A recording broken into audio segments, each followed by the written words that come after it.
What's going on, YouTubers? It's the Natural Born Thriller, and welcome everyone to Impact Wrestling Review, the show from October 20th, 2019. This will be Impact Bound for Glory 2019. They were at Villa Park, Illinois, in Chicago.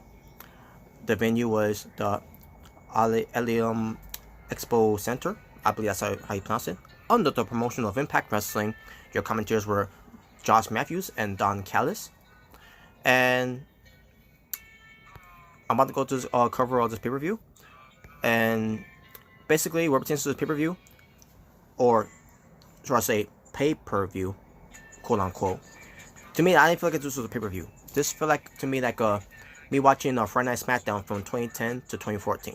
Not saying it was a bad show, but I still thought it was a good show. This pay-per-view, but again, quote unquote pay-per-view.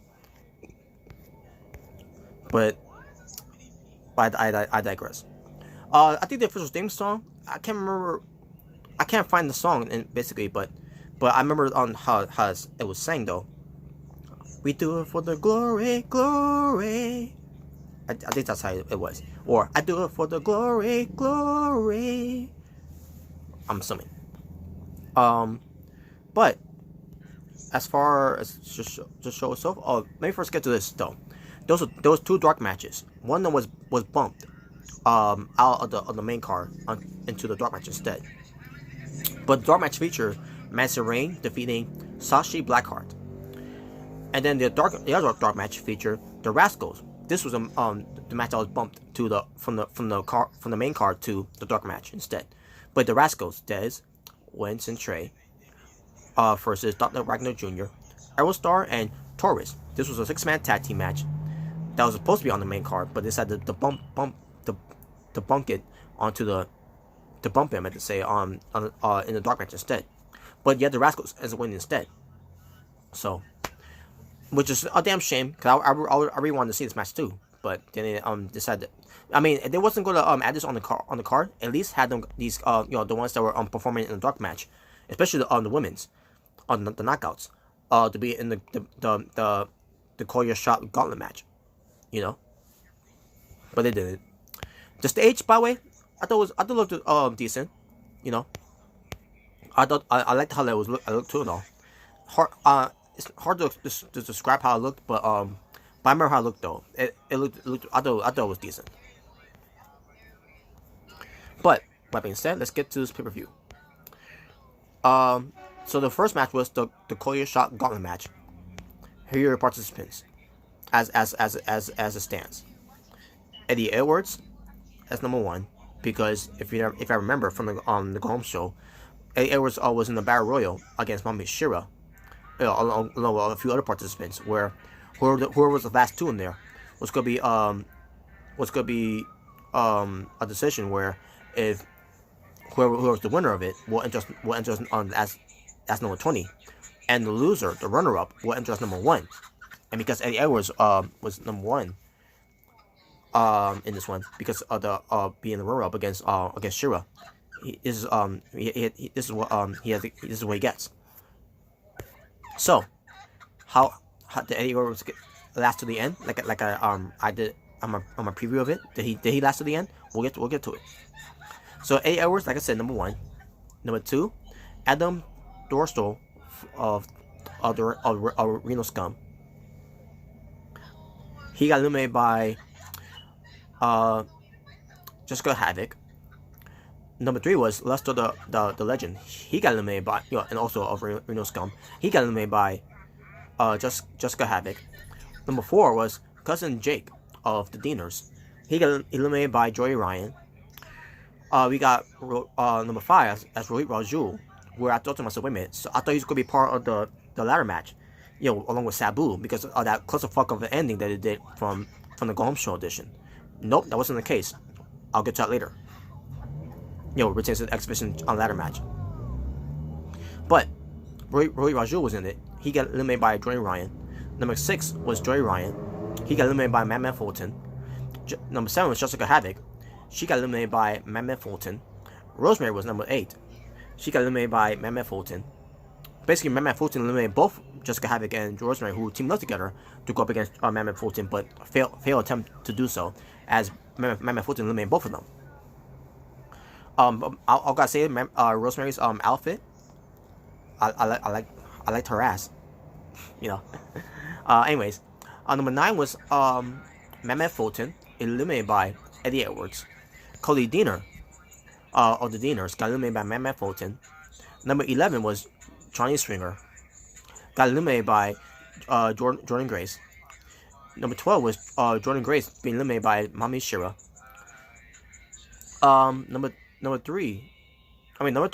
13, as I say, excuse me, was Swoggle, better known as Hornswoggle from WWE. I forgot how he got eliminated.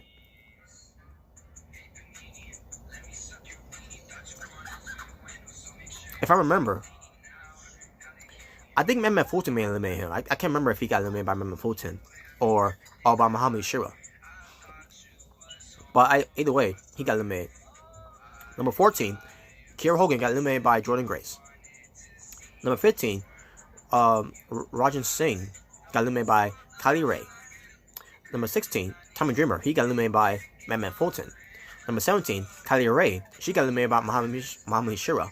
Number 18, Halaba, he got eliminated by Muhammad Shira. Number 19, Sabu, he got eliminated by Muhammad Shira. And finally, Muhammad Shira entered number 20 because he was the one who won the Battle Royal to enter and won it just to be entered as the last person. Now, before I get and Bobby, the last two in the match, by the way, was Eddie Edwards and Muhammad Shira. I'll get to that later. Maybe first talk about Joey Ryan. Joey Ryan being part of this match, I hated it. Because I hate Joey Ryan. I hate his dick flip move that he does. Yeah, I know this. If you've seen my past reviews of me talking about Joey Ryan before, I don't like fucking Joey Ryan. I think he's fucking garbage. His dick flip move is fucking garbage. It's stupid. It's disgusting. It's pathetic. It shouldn't have anything to do with professional wrestling. Period. And the fact that Impact Wrestling featured Joey Ryan and not Killer Kross, it's a fucking joke. It's despicable. But the way they have him come out, they did this on the emoji entrance for him on the Timetron, where the emoji of a emoji face with a mustache, and then a lollipop emoji, and then an eggplant emoji. And I see myself, what does this mean? And finally, he comes out, and it also said Joey Ryan, by the way, the Timetron. And I see myself, and he did his dick flip move. I didn't watch. I didn't care. I tuned away. I checked out because I didn't care, because fuck Joey Ryan and his fucking dick flip move. Surprised they didn't have him do the Dick Druids entrance that he did for All In last year. Mammoth Fulton did the lollipop thing with Joey Ryan, where Joey Ryan had his lollipop not only in his mouth but also in his crotch area to Mammoth Fulton, and he did that spot with Joey Ryan. Fucking stupid.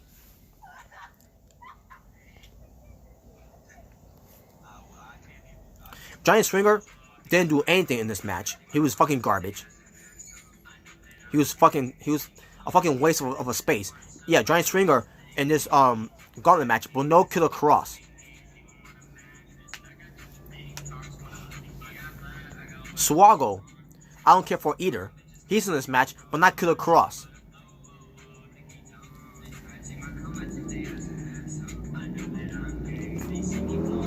And they got Kiera Hogan, which I'm fine with her being there. Her first match at Bound for Glory, because last year she was part of Bound for Glory of that event, but only because she was being saved at the Undead Realm by Ali, and to a degree Rosemary.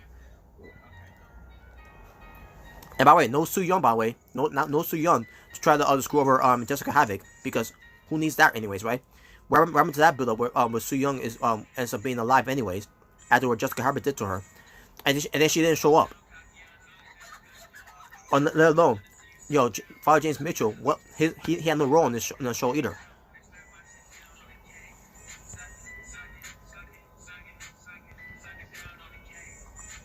But Kiera Hogan, she exposed of Swaggle because Swaggle went behind her and bit her in the ass, and she no sold it, and she super kicks him, and then she gets immediately eliminated by Jordan Grace.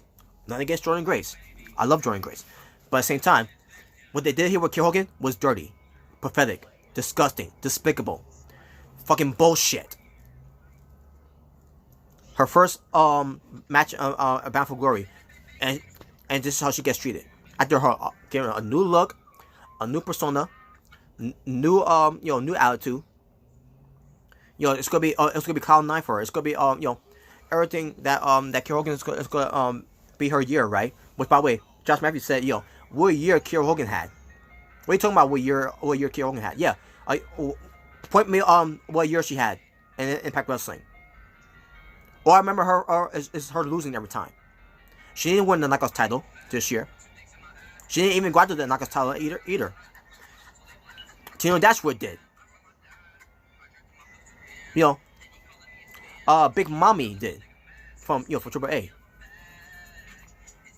We got a few other knockouts that went to Ty Valkyrie's Knockouts title. I don't remember Kiera Hogan going at that title. I don't remember Kiera Hogan even being considered being a contender of the Knockouts title. So how did she have a year, Josh Matthews? Don't fucking insult my intelligence. She haven't even won a big match. What's the point of her turning heel? Again, new look, new music and everything, and she's gonna keep losing. And what's the point of her signing a new multi-year deal contract with Impact Wrestling, and she's not gonna be featured that much anyways? Oh yeah, she's being featured on what pertains to her being being her ghetto persona. But at the end of the day, what does it mean at the end of the day? What's the point? Wait patiently for Kiera Hogan's her time will come. When is her time going to come? Based on what happened here, with her being eliminated just like that in a matter of seconds. Are you fucking kidding me?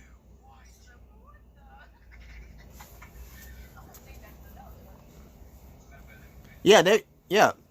Be patient with Kiera Hogan. Her time's gonna come, and this is her performance. She barely did anything.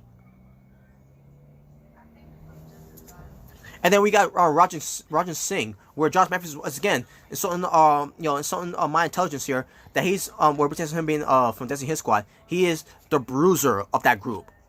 Oh yeah, he's sure is a bruiser. Meanwhile, he's selling for Hornswoggle when he kicked him in the foot. He's like, oh my foot. Are you fucking kidding me? And on top of that, and what a bruiser he is, because he got eliminated by Kylie Ray. Nothing against Kylie Ray. I love Kylie Ray because she's been in rings with a couple of male wrestlers before coming to Impact Wrestling, and so has Kiera Hogan too. By the way, Kiera Hogan can hang with male wrestlers in the ring.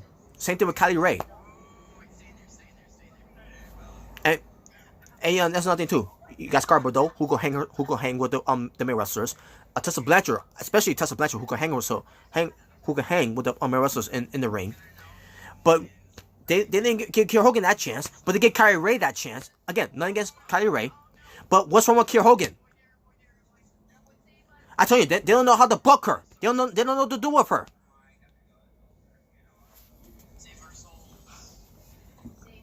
But yeah, what a bruiser Roger Singh is.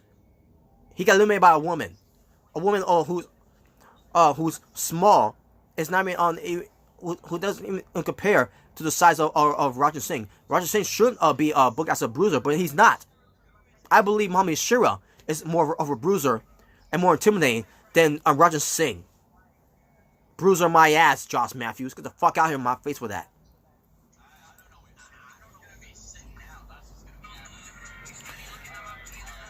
But anyways, now let's get to the finish here. Mami Shira versus Eddie Edwards. So Eddie Edwards got eliminated. He got rid of Mammoth Fulton, and Mammoth Fulton takes out Eddie Edwards for a little bit, only for him to be taken out. So it's basically a point where Eddie Edwards is going it's going to pay off for Eddie Edwards here, where he's going to overcome it against Mami Shira, and of course he does. So but basically in this style of gauntlet match, it was a Royal Rumble type of gauntlet match, but then it goes to the TNA rules where the last two will have to end the match either by pinfall or submission. And Edwards does win with the Boston Knee Party onto Mami Shira. And Edwards wins the whole thing, like I predict he would. And I knew he would too. And by the way, Aor's hairstyle, like, what the fuck was that? You know, his hair braided and all that. That was weird, especially with the mohawk. Like, I don't know what the fuck was that. That was terrible. But yeah, Aor's wins. He wins the cup. He wins the coil shot battle the coil shot gauntlet match, meant to say, where he gets the coil shot to either go after the world title, the exhibition title, the tag team titles. That's if he could find a partner, or because he's crazy, you know, he's a lunatic. He could go after the knockouts title, and that's another thing.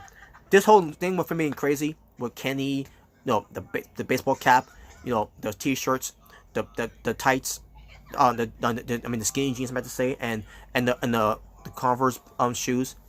Can we get rid of that now? Can we get the old Eddie Edwards back?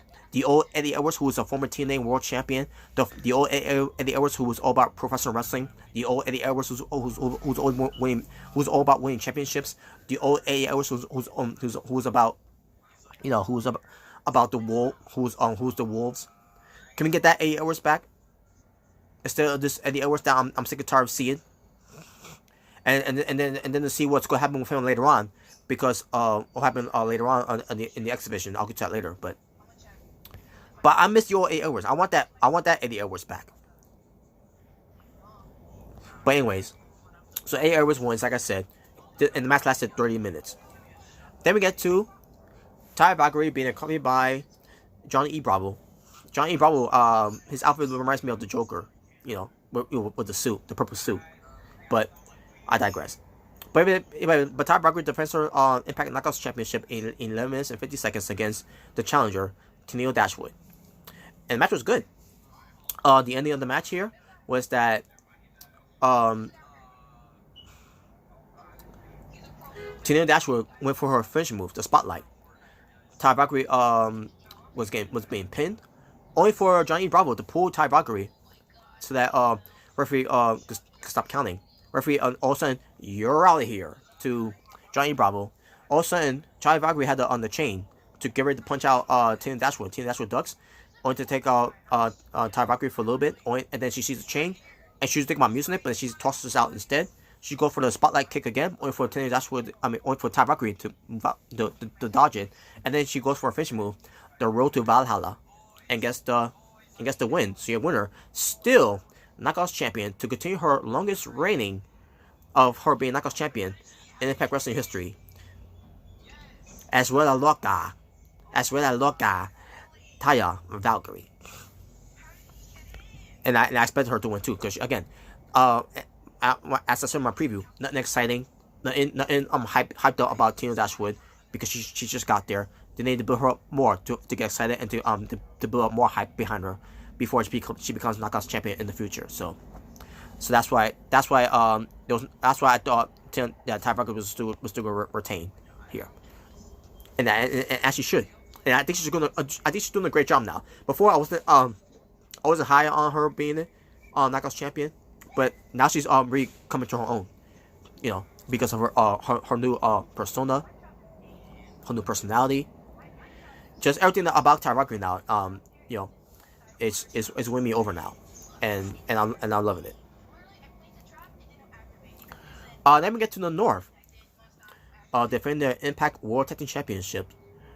In a three-way tag team match that lasted 14 minutes and 20 seconds. 14 minutes and 20 seconds against the team of Rich Swann and Wayne Mack versus the team of Rhino and Rob Van Dam. And what pertains to the North is Ethan Page and Josh Alexander, the reigning tag team champions of Impact Wrestling. And match itself, it was good, decent. A lot of cool spots in the match. And then we get to the end here, where the North were in jeopardy because I forgot who was legal. It was either William Mack or Rich Swann in the match, but they were not in the ring at this point. I think one of them were, but basically Rhino was getting in there, right? And RVD was in the ring too. And Rhino's getting ready to cut Josh Alexander in half with the gore. He's getting ready for it, right? He's all hype. He's getting ready for it. You know, he's all hyped up and all that. All of a sudden, RVD kicks Rhino. I'm not kidding you.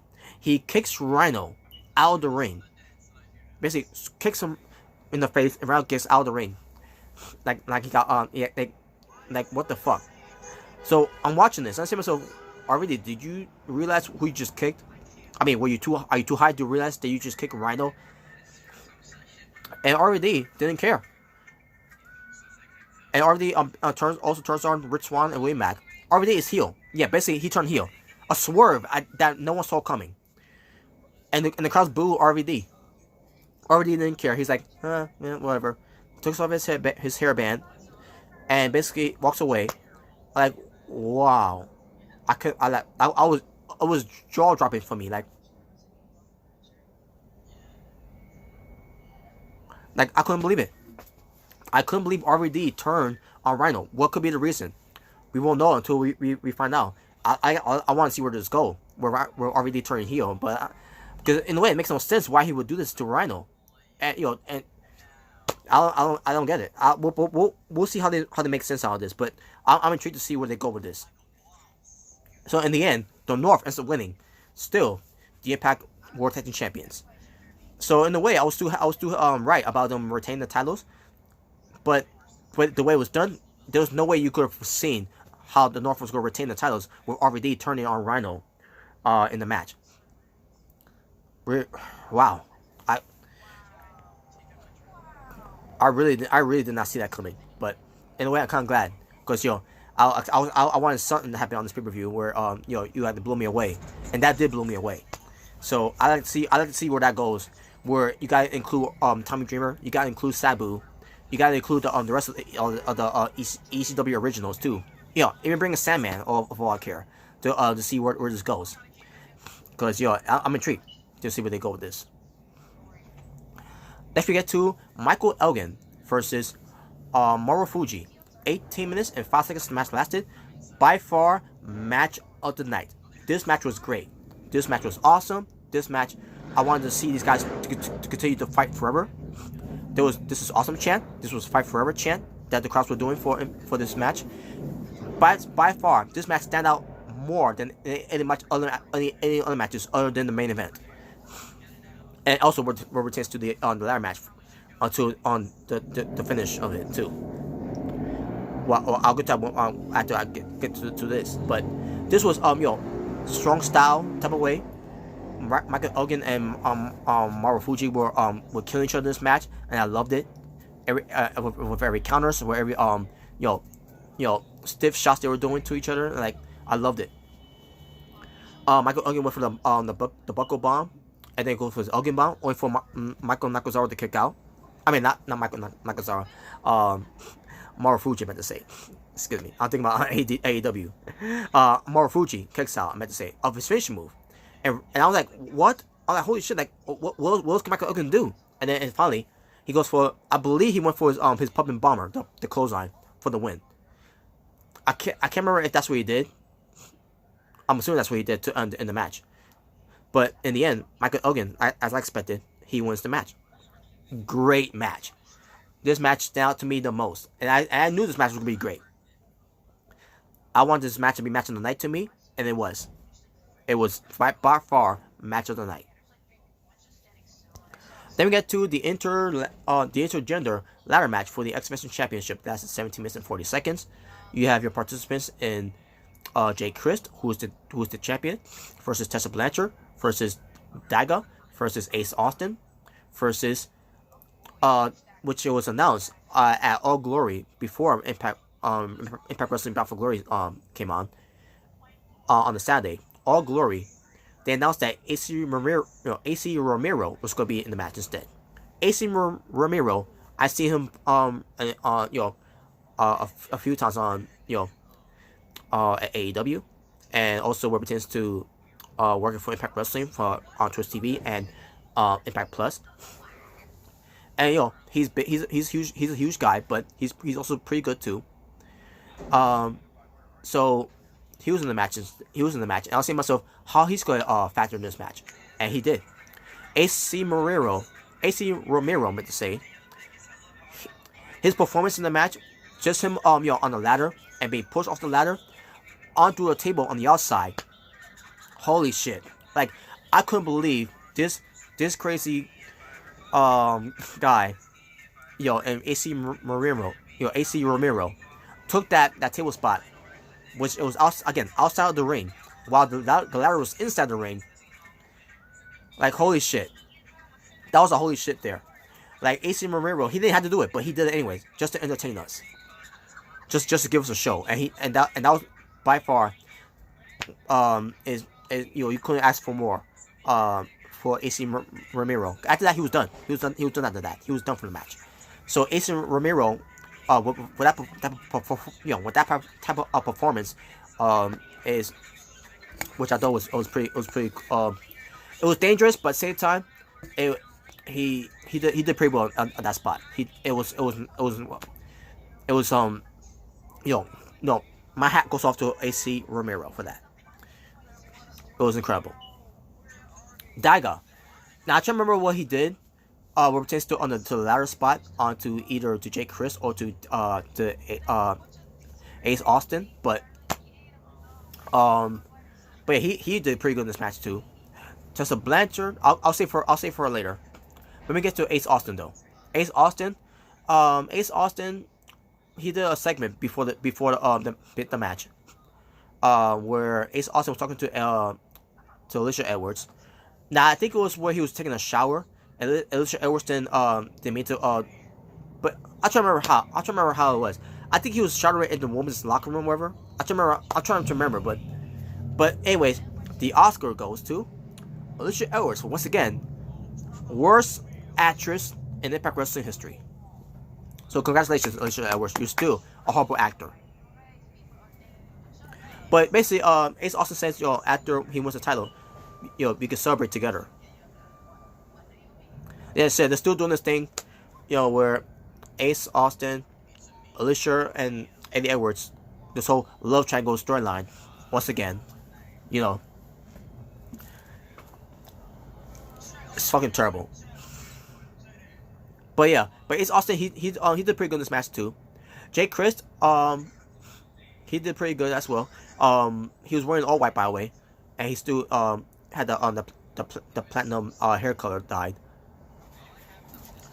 I remember Jake Christ doing a lot of crazy spots in this match. He's the Jeff Hardy of what pertains to OVE. Tessa Blanchard, she was wearing all silver. But yeah, Tessa Blanchard did pretty good in this match too, obviously. And the crowds were way behind Tessa Blanchard, her becoming X Division champion. But here's what happened: Tessa Blanchard, she at one point tried to get to the title. OVE comes out, Dave Christ and Madman Fulton, to help out Jay Christ, but Tessa Blanchard fought all them off. I think Daigo did his part too, by the way, if I'm not mistaken. So it was between Jay Christ and Tessa Blanchard on the ladder, only for Jay Christ to take it out. And then Tessa Blanchard was trying to go to the belt, and then Ace Austin comes out of nowhere. He has his long stick thing, where I forgot what it's called. Knocks off Tessa Blanchard. Crowds booed because they knew at this point it was over. Ace Austin gets the belt, and he's your new X Division champion. I fucking hated the finish. The match itself was good, all the way to that bullshit finish, because with Ace Austin becoming the X Division champion, the way he got there too, with his whole stupid skit that he's doing with Alicia and Eddie Edwards, this whole love triangle thing, is why they decided to have him win the match instead of having Tessa Blanchard, who's been built up, what pertains to her go to OVE, to get back at OVE. You build her up, what pertains to her wrestling against male wrestlers in Impact Wrestling, only for her to lose and not to get the job done in this match, because you want Ace Austin to become the X Division champion, so that Eddie Edwards could waste his career shot opportunity on Ace Austin to go out to the X Division title. At the end of the day, it's going to hurt Ace Austin the long haul. It's going to hurt his momentum, because you mean to tell me you haven't won the belt to be X Division champion just for Eddie Edwards to go to beat him, to get back at him, because this whole thing with Alicia Edwards. And then at the end of the day, you also fucked over Tessa Blanchard, where crowds wanted her to win, and then you have Tessa Blanchard, momentum, killed, dead, steam, deflated. And also you also fucked over Jay Chris too here, because you mean to tell me you gave him the belt just to pull over Ace Austin for the long haul, because of the storyline that you were doing with Ace Austin. Now, here's the thing. I wanted Ace Austin to become X Division champion. I said at one point he was going to be future X Division champion when it retains to Rich Swann being X Division champion, where it's going to lead to either between those two at Slammiversary or Bound for Glory. And because Ace, and because WWE, no, not WWE, this feel like it was WWE booking too, but because Impact Wrestling didn't do that because they had something better, or should I say worst? Because to me this was fucking worst. Because they've been building up Ace Austin and Rich Swann at one point, not on TV though, but I think for a little bit on TV, but most likely on Twitch TV and on Impact Plus, where it pertains to the other shows that Impact Wrestling was doing, the special events, where it was going to lead to that, but instead it led to nowhere. I mean, Ace Austin, he ends up being X Division champion, good for him, but at what cost? Oh yeah, to be in this stupid ass love triangle along with Alicia and A.E. Edwards. And now they're going to continue to further this stupid storyline that I don't give a fuck about in the first place. Where it's going to fuck over Ace Austin's title reign, and it's going to fuck him over character-wise and his team. Just to pull over A.E. Edwards of his crazy persona. And also, and I don't know where they're going with this. I like to see where this end game is going to end up ending. Like, can we just end this already? Like, seriously, I'm getting fucking tired of this bullshit. So yeah, Ace Austin wins, but I'm not happy how he won it though. At the end of the day, it's gonna hurt his momentum, and you already kill and also you hurt Jay Chris's credibility, and you also killed Tessa Blanchard's momentum too. In a way, you killed 3 birds with 1 stone, and those 3 birds are Ace Austin, Jay Chris, and Tessa Blanchard. But for now, you killed 2 birds with 1 stone. That stone is gonna kill that 1 bird until A. Edwards ends up being that final stone to kill that 1 bird in Ace Austin. Fucking garbage. Then we get to Moose. He got new ring tights, by the way. Look at Cody Rhodes ring tights, by the way. He's been coached by this guy named Frank something. I forgot his name already. From UFC. And he had a rapper, rapping for his entrance. Moose. I forgot the rapper's name too, by the way. But I thought it was pretty good though. Versus the world's, basically Moose versus the world's most dangerous man, Ken Shamrock. 10 minutes and 35 seconds. Moose wins. This was a close fuck of a match. It was not that good. And on top of that, the excuse that Don Callis or Josh Matthews, one of those two, that was getting from Moose, where it pertains to Ken Shamrock, slowly try to get Moose into an ankle lock, because Moose of his football career had ankle issues. I thought that was stupid. But in the end, it was Moose winning with the no jackhammer, needed spear. And there you go. And guess what? Where it pertains to this match, like I said, it was supposed to be an attraction match, but at the same time, I was not following this match. I tried to get into this match, but I couldn't get into this match. I thought it was going to be a good match, but it turned out it wasn't, because a lot of interference from Moose's side, and on top of that, the match was not that good. Ken Shamrock, he shouldn't be wrestling anymore. He looked terrible in this match. I'll be shocked to see Tyson Fury versus Braun Strowman as being a better match. But whatever. Main event time for the Impact World Championship. That's in 16 minutes and 50 seconds, which it ends up being a no DQ match. Now I don't know if they did it on All Glory, but I heard on this show on Bound for Glory that it's gonna be no DQ. So, but I'm saying, but at the same time, why couldn't they do this on the Go Home show for Impact Wrestling? Because I think it would be more beneficial if you would advertise it on there for those that were watching. Because I doubt anybody was watching on All Glory, unless you were doing nothing on the Saturday. Like I would do something on Saturday. For example, I was working, so I don't know. They showed it on the regular go home show. On the regular Impact Wrestling show. The go home show edition, where they could have advertised it right there. Brian Cage was. They could do this whole thing where Brian Cage was at home via satellite.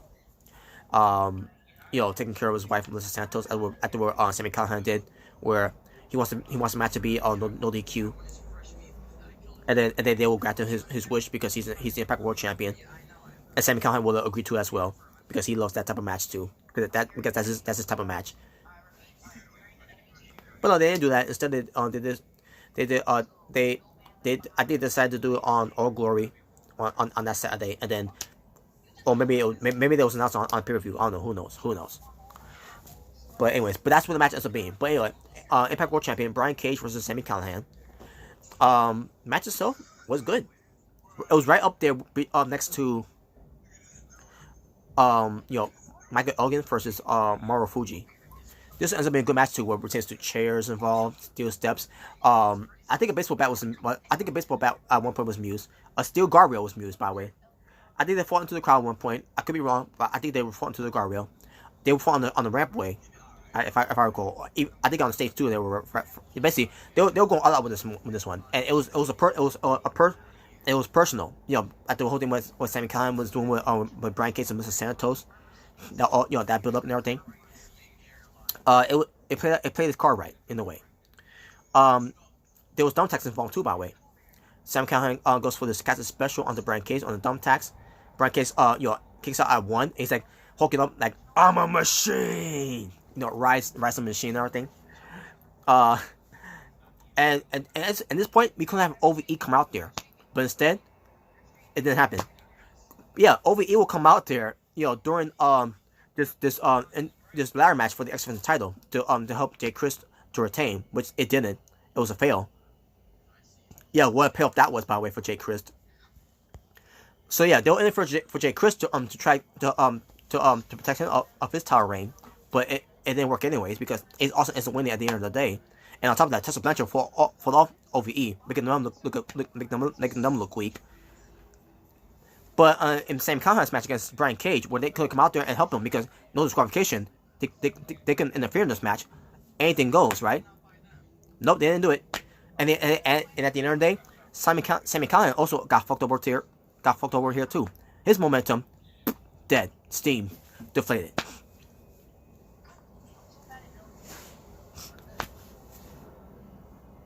But I still want some out of it though.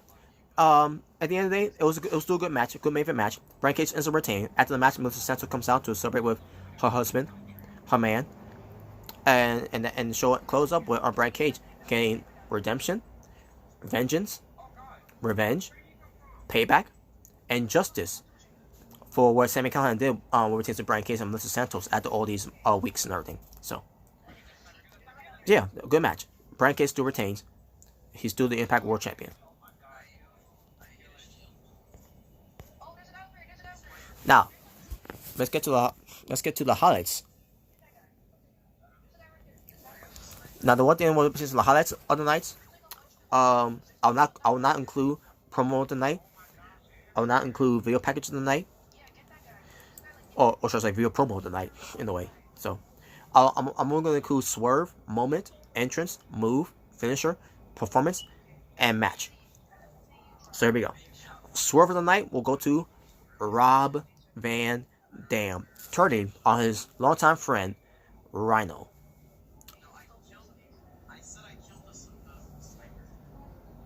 I just thought about something. What if they played the storyline from 10 years ago, almost 10 years ago, where RVD was portrayed by Rhino back in the days of TNA, during the Hogan and Bischoff era. Where they go with that direction? They might go for it with RVD, who felt betrayed by Rhino in the past, and this is RVD's revenge years later. They might go with that, but we'll see. Anyways, and if that's the case, again, let's bring in on all the ECW originals then.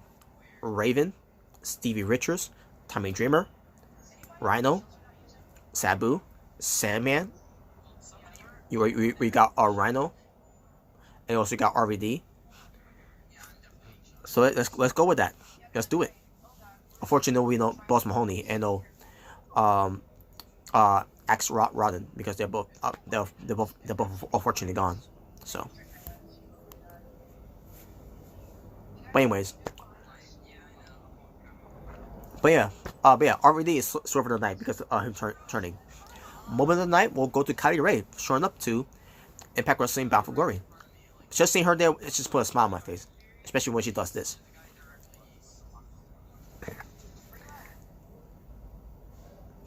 She's a sweetheart. Now I don't know if she's back. I mean back. I don't know if she's signed with Impact Wrestling, but I know one thing. Johnny Ryan is signed to Impact Wrestling. Moving on. But yeah, Kylie Ray is my moment of the night. Entrance of the night, we'll go to Tessa Blanchard because of her wearing all silver, and the mask that she was wearing. Basically, she almost looked like the female version, the woman version, the Knuckles version of Hawkeye, but instead of Hawkeye, Hawk Gal, you know, Guile, Guile, in a way it's the same girl, Guile, Guile, Hawk Gal. But anyways, but yeah, she was wearing a mask. I thought it was pretty cool. Again, looking like it was Hawkeye's mask, but Tessa Blanchard, it was pretty cool. It was either between her or her entrance, or Michael Elgin's entrance, where it pertains to his robe. You know his robe is all red, and then you see dumbbells as his buttons and all that. But this one, it was a different robe, a robe where it reminds me of the robe that Hiroshi Tanahashi will wear. With the same colors and all that, and the same designs and all that. That was pretty cool. Because Michael Elgin and Hiroshi Tanahashi back in New Japan Pro Wrestling were a tag team. And then there was also on the entrance where it pertains to Brian Cage with the Wolverine's claws, the Terminator mask and all that, which it looked weird in a way. And I forgot what he was wearing from his upper body, but I remember his lower body. It was like some kind of thing that you see on the Spartacus wear. But I say to myself, like, what? I don't know what the fuck about that. I don't know what that was, but it was. I don't know. I just don't know. Jay Chris could have had an entrance on the night too, which is him wearing all white and him being the golden draw, and with the his still having his platinum hair dyed. Ty Valkyrie, in a way.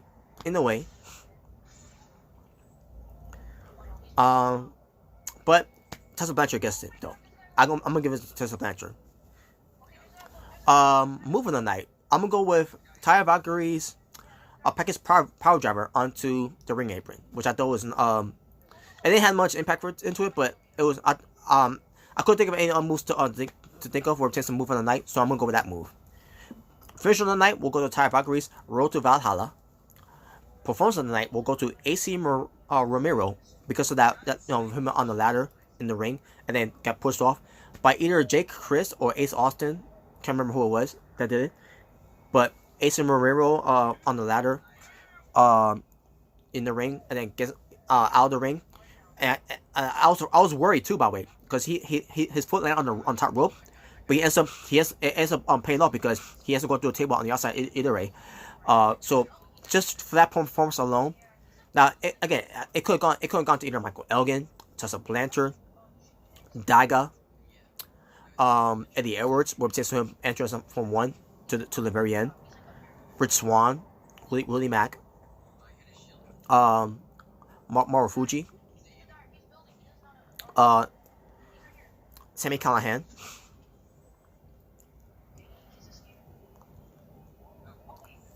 but I'm gonna go with AC Romero because that one performance he did. He had to do that performance, he had to do that spot, but he did it anyways just to showcase the Bound for Glory, to give us a show, to entertain us, and to show that he'll do whatever it takes to please the fans. And he did please me. So once again, hats off goes to you, AC Romero, and performance of the night goes to you. Is for me, he gets performance of the night. And finally, match of the night, Michael Elgin versus Marufuji. That to me was match of the night. Next to Brian Cage versus Sammy Callahan, where it pertains to the Impact World title. So Michael Elgin versus Marufuji was match of the night. And my overall rating for the show, I'm gonna go 6 out of 10. Because again, it didn't feel like it was a pay-per-view, even though I paid $40 for it. But to me, it felt like it was just a Friday Night SmackDown from 2010 to 2014. You know, that type of show. Which again, not saying it was a bad show. I thought it was a good show. I'm not trying to say, the shows that I watched from that Friday Night SmackDown from 2010 to 2014 was bad shows. Some of it was decent. Some of it was solid. That's basically what I'm trying to say with pertains to this show. Didn't feel like it was a good pay-per-view. Didn't feel like it was a pay-per-view, I meant to say. But I feel like it was a good show where I thought it was good. Will I go back to watch it again? No. For many reasons. How they treated Killer Hogan. How they got Joey Ryan there. How they got Johnny Swinger there. How they got Swoggle there. There's no Killer Cross. There was no Su Young. I mean, again, I'm not expecting to see Killer Cross back because I know he's not coming back. But it's bullshit how they booked this show. Especially what they did with Tessa Blanchard. You know, you got the fans wanting her to win, and you give it to Ace Austin instead.